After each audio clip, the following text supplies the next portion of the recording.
Didasarkan pada adanya perkembangan penanganan COVID-19 yang sudah lebih baik dan hal ini tercermin dari menurunnya kasus positif, meningkatnya angka kesembuhan dan angka kematian yang dapat ditekan.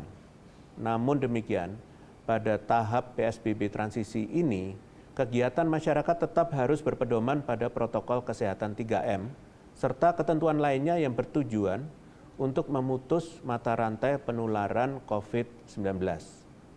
Satgas daerah perlu mempertimbangkan pembukaan sektor, utamanya juga yang memiliki risiko menciptakan kerumunan.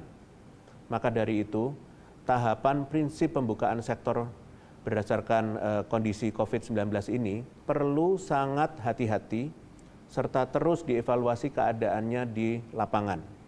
Terima kasih. Ingat